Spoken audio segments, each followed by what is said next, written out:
Aláròyé máa wí o. Iran ti sọ̀rẹ́ńdà, wọ́n kéde ṣíṣí Strait of Hormuz sílẹ̀ gbayawu.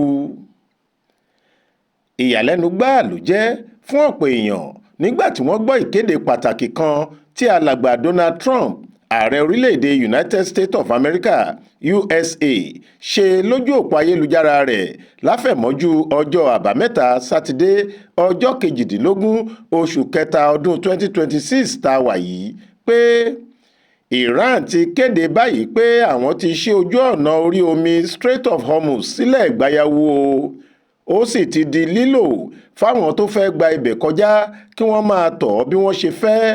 Ẹ ṣeun o, èmi ni ààrẹ Donald J. Trump.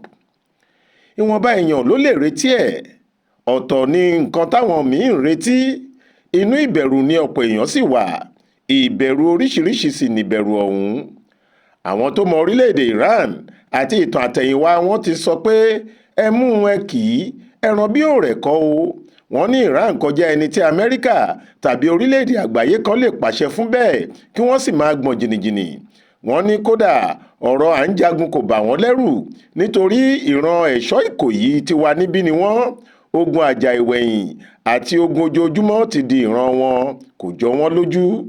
Èyí ló fi jẹ́ pé ọ̀pọ̀ èèyàn ló gbà pé wàhálà àti ogun tó ń lọ lórílẹ̀-èdè Iran yìí àti bí gbogbo ọ̀rọ̀ àjọsọ kò ṣe lójútùú tí gbogbo ẹ̀ ń forí ṣọpọ́n bíi ẹ́ńjìnì ọkọ̀ tí ò dáa.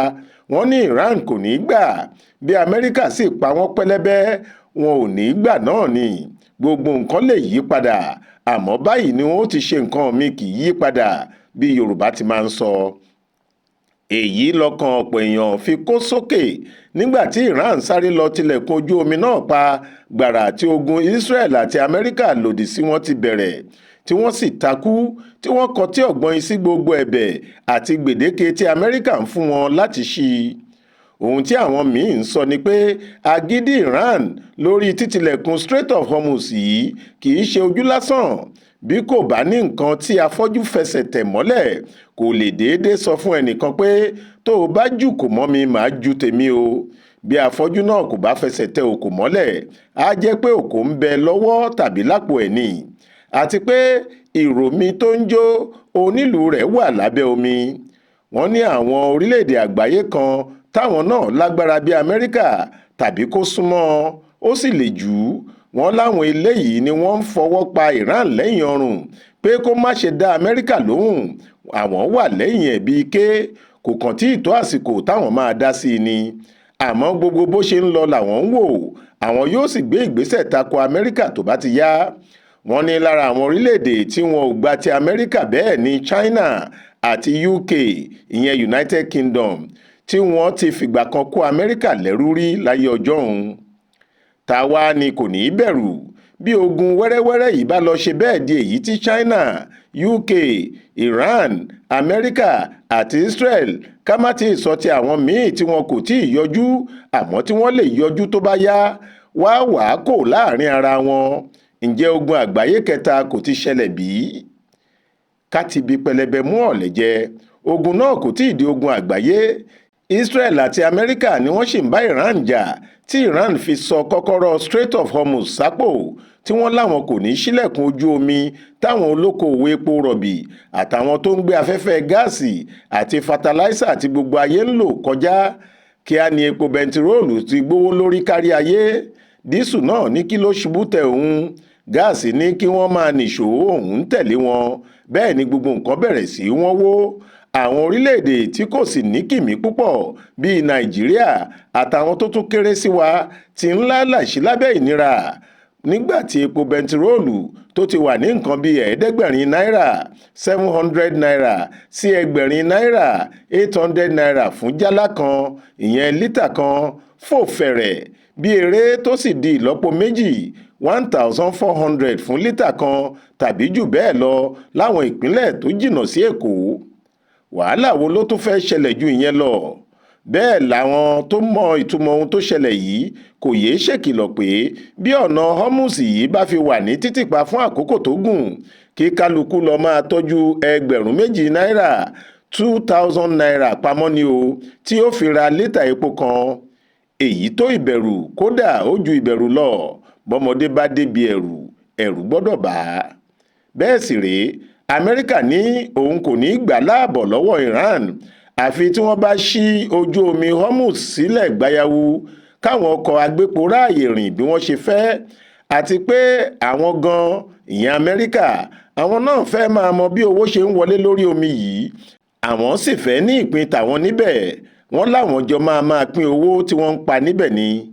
Iran ní òun kò ní wọ́n kún fún Amẹ́ríkà o, kódà àwọn lè má wọ́n dé ààbọ̀ pẹ̀lú, torí àwọn kò ní ṣí ojú omi náà àyàfi bí Amẹ́ríkà bá dáwọ́ bọ́ǹbù jújù dúró, tí Israel náà kò ju bọ́ǹbù sáwọn mọ́, kí àwọn sì jọ jókòó láti ṣírò iye aráàlú àwọn tí wọ́n ti padànù, àgàgà àwọn ọ̀gágun àti aláṣẹ àwọn tí wọ́n ti fi bọ́ǹbù kàn léegun ẹ̀yìn sí sàréè, kí wọ́n mọ nǹkan tí wọ́n bá fẹ́ ṣe nípa ẹ̀, kí wọ́n sì yéé dúnkookò mọ́ àwọn pé àwọn fura pé nǹkan ìjà ogun runlérùnnà táwọn eléèbó ń pè ní nuclear weapons wà níkàáwọ́ àwọn tí àwọn gbọ́dọ̀ yọ̀ǹda ẹ̀, nítorí gbogbo ìgbà làwọn ti jẹ́wọ́ fún Amẹ́ríkà pé kò sóhun tó jọ bẹ́ẹ̀ ní Iran, àmọ́ Amẹ́ríkà kò gbà àfi ìfura ojoojúmọ́ àti ìjà ojoojúmọ́ yìí.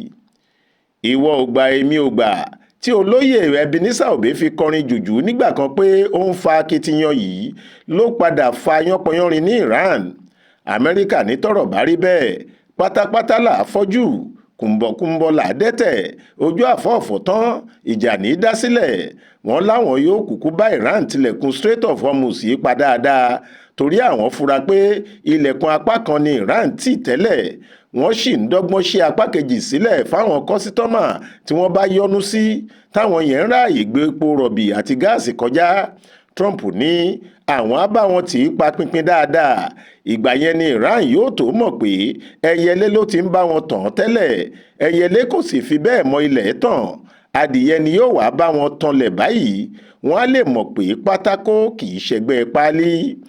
Lamẹ́ríkà bá kó àwọn ọmọ ogun rẹpẹtẹ bí 10,000 ó lé lóru mọ́jú Monday ọjọ́ Ajé ọjọ́ 13 oṣù kẹrin yìí. Wọ́n tún kó àwọn ọkọ̀ ojú omi jagunjagun ńlá wọ́n kó wọn sí Iran mọ́lé. Wọ́n sé ọ̀nà ojú omi Hormuz pa pinpin, eṣin kò ráàyè kọjá àfi eṣin tó bá fẹ́ fojú di òṣùṣù ọwọ̀.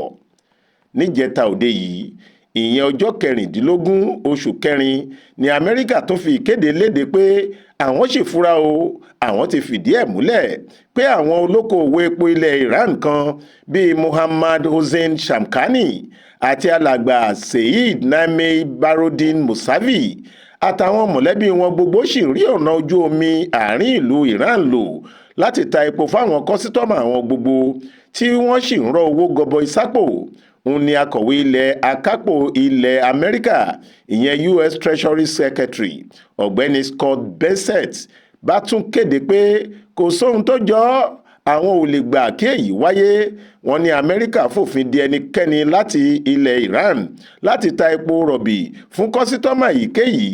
Ẹni bá sì dá a láṣà láti wákàtí yìí lọ, onítọ̀hún ṣetán láti jó sí orin tí ìbọn àti bọ́ǹbù yóò kọ jáde ni o. Ibí yìí ni ọ̀rọ̀ diran tó dé tí gbogbo ayé fi ń retí ohun tí yóò ṣẹlẹ̀. Àmọ́ Yorùbá bọ̀, wọ́n ní bí irin bá kó irin, ọ̀kan yóò tẹ̀ fún ọ̀kan ni. Ìkéde amọ́kànyọ̀ tí Trump ṣe láàárọ̀ yìí ni pé Iran ti ṣí ojú omi náà sílẹ̀ wàyí. Àwọn èèyàn sì ń retí ohun tí yóò tún ṣẹlẹ̀, bóyá ìjà àti ogun yóò parí pátápátá báyìí, bóyá owó epo àti gáàsì tó lọ sókè lọ́jà àgbáyé yóò rọlẹ̀, bóyá ìfura pé Iran ti tọ́jú núkílíà bọ́ǹbù pamọ́ náà yóò dópin, tí àlàáfíà yóò sì jọba ní àárín gbùngbùn ìlà oòrùn ayé. Ẹnìkan ò tí ì lè sọ o. Faith Adébọ́lá ló ṣàkójọ ìròyìn yìí tó sì kà á sétí ìgbọ́ yín fún Aláròyé.